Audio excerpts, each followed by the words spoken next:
Hello students, कैसे हैं आप लोग। मैं पवन कुमार गुप्ता आपका कॉग्निटिव ऑनलाइन क्लासेस में स्वागत करता हूं। क्वेश्चन 4 क्या बोलता है? ABC is an isosceles triangle. Question 4, ABC is an isosceles triangle right angle at C. ठीक है,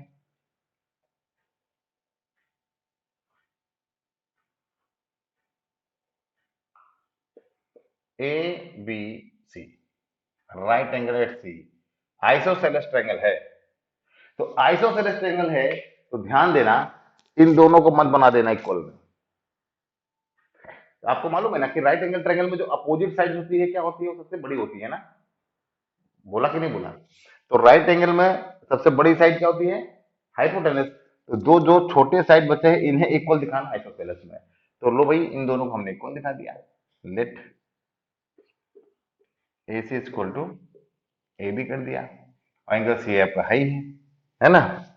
प्रूफ क्या करना है कि ABC in isosceles triangle right angle prove that, तो prove A B square equal to 2ac square. A B square equal to 2ac square. देखो ध्यान से देखो, in triangle A B C, A B C दिख रहा है। कौन सा ट्रायंगल है ये? ए बी सी क्या है? A triangle A B C is a right angle triangle. A B C कौन सी ट्रायंगल है? Right angle triangle. तो यहां पे लिख देंगे in triangle A B C using PGT Pythagoras theorem. Pythagoras theorem इस्तेमाल करेंगे तो भाई देखो यहां से सी के अपोजिट में क्या है? हाइपोटेनस। तो ए बी स्क्वायर हो गया। ए बी स्क्वायर क्या हो जाएगा? अदर टू साइड के स्क्वायर के सम के, तो A C square plus B C square. ठीक है, तो यहां पे ध्यान से देखो, लेट क्यों कर रहे हो? ये गलत हो गया ना। A C equal to B सी होगा। ये दो साइड सेम दिखा रहे हैं ना। A C equal to B सी। देखो यही होता है, आपका दिमाग हमेशा जो करते आ रहे हो। हम लोग जो है हमेशा ट्रायंगल ऐसे लेते हैं ए बी सी, और जब इसको हम इक्वल दिखाते हैं ना भाई, यही तो ए बी इक्वल टू क्या दिखाते हैं? ए सी। वही दिमाग में है, तो गलती यहाँ जो हुई थी इसी तरीके से, जो ज्यादातर हम लोग लेने का जो तरीका होता है इसी तरीके का होता है, और उसी चक्कर में गलत हो जाता है। यहाँ ध्यान से ना, A C equal to B C है, तो यहाँ पे क्या हो जाएगा? A B square equal to A C square plus B C की जगह पर ए सी रख सकते हैं कि नहीं रख सकते हैं? यहाँ पे देना since A B equal to A C है ना। तो ए बी के B C, A B equal to A C equal to B C दिया हुआ है। यहाँ दिया है ना बी सी, तो बी सी की जगह पर ए सी रख देंगे। ए सी और स्क्वायर प्लस ए सी स्क्वायर 2ac स्क्वायर, और यहाँ पर क्या है? A B square. प्रूफ तो यही करना है, A B square equal to A C square. छोटा सा क्वेश्चन, अच्छा क्वेश्चन है ना। ये ज्यादा बड़े नंबर में थोड़ी आएगा, है ना। है आसान सा क्वेश्चन है, केवल पाइथागोरस आपको इस्तेमाल करना है। ये एक्सरसाइज ही पाइथागोरस की है, ठीक है। लेकिन आप जब पेपर में करेंगे तो आप कोई सा भी थ्योरम जो आपको लगे, कोई भी तरीका जो आपको समझ में आए, उस करेंट टाइम पे सॉल्व करते समय जहां आपका दिमाग पहुंच सकता है, किसी भी तरीके से सही वे से आप सॉल्व कर सकते हैं। क्योंकि कोई जरूरी नहीं होता है कि आप एक रटा रटाया या कोई एक मेथड से ही सॉल्व करें। ठीक है, आइए क्वेश्चन 5 पे चलते हैं इसी तरीके से। Question 5, triangle ABC isosceles triangle with AC equal to BC if AB square equal to 2AC square prove that a right angle है। उसी का कन्वर्स टाइप का है ये, ठीक है। लो भाई, ये क्या कर दिया है हमने? एक राइट एंगल ट्रायंगल ले लिया। राइट एंगल ट्रायंगल ले लेते हैं। राइट नहीं लेंगे, सॉरी, राइट प्रूफ करना है। एक नॉर्मल ट्रायंगल ले लेते हैं, एक ट्रायंगल ले लेते हैं। आइसोसेलेस है ये, है ना। आइसोसेलेस ट्रायंगल है ABC and isosceles triangle with AC equal to BC, AC equal to BC। अच्छा, ये साइड एस इक्वल है, ठीक है। रट दिया जाए क्या? आसान हो जाएगा ना। तो लो A B C, A C equal to B C, है ना। अपने को आसान दिखने के लिए हमने पॉइंट्स चेंज कर दिए। ये दिया इफ क्या दिया है इसमें, A B square equal to A C square, A B square equal to A C square दिया हुआ है। देन प्रूफ करना है A B C triangle A B C is right triangle. देखो भैया, जो गिवन है उसको ध्यान से देखो, जो गिवन है उसको ध्यान से देखो, ये है ना, यहाँ पे प्रूफ। अब आपको दिया है क्या, गिवन क्या है, गिवन है triangle A B C is a isosceles triangle.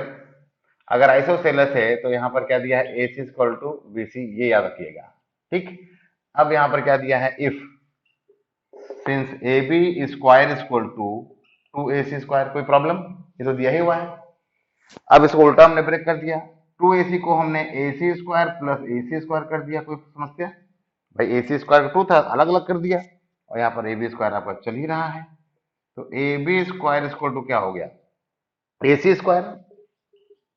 अब इस ए सी को हम क्या कर सकते हैं, बी सी लिख सकते हैं कि नहीं लिख सकते हैं, क्योंकि भाई देखो ना, ए सी बी सी के इक्वल दिया हुआ है, ए सी जो है बी सी के इक्वल देखो यहाँ दिया हुआ है, तो इस ए सी की जगह पर हम बी सी लिख सकते हैं कि नहीं लिख सकते हैं। तो ध्यान से देखो, ये क्या आ गया आपका, ये क्या आ गया, A B square equal to A C square plus B C square, मतलब एक साइड का स्क्वायर जो है किसी ट्रायंगल में, वो दो साइड के अदर साइड के टू स्क्वायर के सम के इक्वल है, तो क्या हो जाएगा, ये हाइपोटेनस हो जाएगा ना, ये हाइपोटेनस हो जाएगा, ये 90 हो जाएगा, और जब ये हाइपोटेनस 90 हो गया तो क्या लिख सकते हैं, therefore triangle ABC is a right triangle, right triangle, ठीक है ना। समझ में आ रहा कि नहीं आ रहा है आसान कि नहीं आसान है, बताओ। कुछ थोड़ी करना था, जो दिया था उसी को हमने ब्रेक कर दिया, बाकी इस्तेमाल कर दिया, और ये हमारा पाइथागोरस थ्योरम आ गया। Hypotenuse square other to some के स्क्वायर होता तो पाइथागोरस थ्योरम होती है, तो इसी का कन्वर्स हो गया ना ये, अगर ये है तो ये, भाई ये पाइथागोरस है, इसका कन्वर्स क्या होगा, यहाँ पर दिया है कि ये राइट एंगल ट्रायंगल है, एबीसी क्या है, राइट एंगल ट्रायंगल है, अगर ये है तो ये होता है, और कन्वर्ट क्या बोलता है, अगर ये हो जाए, अगर ये हो जाए तो ये आपका कन्वर्स हो जाएगा, तो वही चीज तो है, अब ये आ गया हमारा तो ये हमारा हो जाएगा, ठीक है ना। ओके, नाउ आइए हम लोग चलते हैं क्वेश्चन नंबर 6 पर। Question 6, triangle ABC is an equilateral triangle. ओहो, इक्विलेटरल ट्रायंगल मालूम क्या होता है, a triangle whose all sides are equal is known as equilateral triangle। यहाँ पर क्या दिया हुआ है, साइड 2a, अच्छा 2a 2a 2a ट्रायंगल, नाम ABC, A B C, find each of its altitudes, altitude ये हो गया, एल्टीट्यूड ये हो गया, यानी एडी आपको निकालना है। यहाँ पे दिया है, गिवन है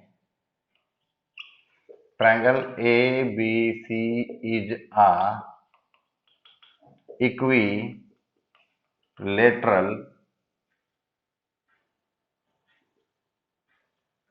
इधर नहीं, इधर नहीं आएगा, ट्रायंगल, ठीक है। अगर इक्विलेटरल ट्रायंगल है तो क्या हो जाएगा, A B equal to B C equal to C A, और इसकी वैल्यू कितनी दिया है, 2a, ये गिवन है। फाइंड, फाइंड क्या करना है, एडी, एडी या बी, बीई या सी एफ, कुछ भी आप कह सकते हो, एल्टीट्यूड के बारे में बात कर रहा है, तो क्या बात है, ध्यान रखते हैं। ऐसा है, अगर इक्विलेटरल ट्रायंगल है तो जेड श्योर है कि ये ये और ये तीनों सेम होंगे, 60 डिग्री के होते हैं, 60 डिग्री के होते हैं, 90 तो होना नहीं है।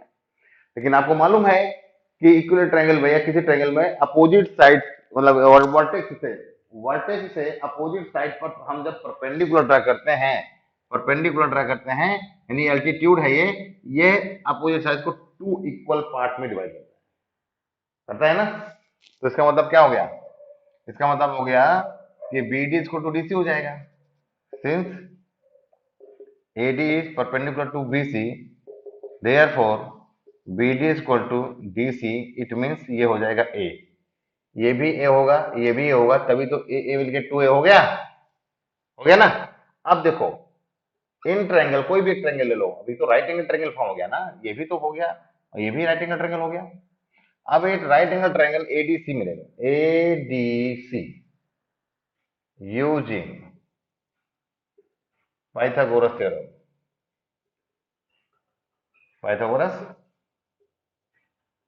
इसको हम लोग शॉर्ट पार्ट में PGT अपने हिसाब से लिख देते हैं, आप लोग पाइथागोरस थ्योरम लिखिए, ठीक है। नहीं पता नहीं क्या समझना कोई, पाइथागोरस थ्योरम क्या होता है भैया, देखो Pythagoras theorem, right angle triangle की बात हो रही है, सी है, राइट एंगल ट्रायंगल की बात हो रही है, तो 90 के सामने हाइपोटेनस यानी AC square equal to AD square plus DC square, समझ आ गया ना। ट्रायंगल की बात हो रही है तो हाइपोटेनस ये है, परपेंडिकुलर ये है, बेस ये है, तो यहाँ पे ये एल्टीट्यूड हमें निकालना है। देखो अब AD आ गया, यहां से आ जाएगा, AC कितना है, AC 2A, 2A square equal to AD, ये तो फाइंड आउट करना ही है हमें।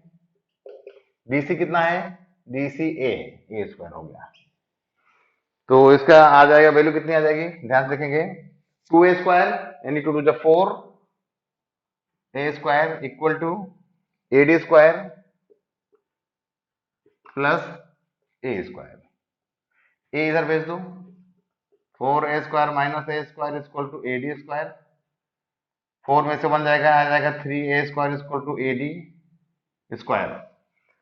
हमें निकालना AD है, यहाँ पे AD स्क्वायर दिया हुआ है, तो स्क्वायर रूट बोथ साइड कर लेंगे, तो AD इक्वल टू क्या हो जाएगा, अंडर रूट 3A स्क्वायर, तो A स्क्वायर बाहर चला आएगा, तो AD इक्वल टू क्या हो जाएगा, ये वो बन जा रहा है, AD equal to root 3A, तो ये हो जाएगा रूट 3A, या A रूट 3 भी कह सकते हो, है ना, A रूट 3 ज्यादा अच्छा दिखता है, A रूट 3 ज्यादा अच्छा आ जाएगा, तो इसको हम लोग क्या ले सकते हैं, या AD इक्वल टू क्या ले सकते हैं, A रूट 3, सेंटीमीटर तो दिया नहीं है, नहीं, यूनिट जो भी आपका यूनिट होगा, मीटर सेंटीमीटर, ठीक भैया, इतना समझ आ गया, है आसान कि नहीं आसान है, सिंपल पाइथागोरस थ्योरम इस्तेमाल करते रहो, सारे क्वेश्चन सॉल्व हो जाएंगे ऑटोमेटिक।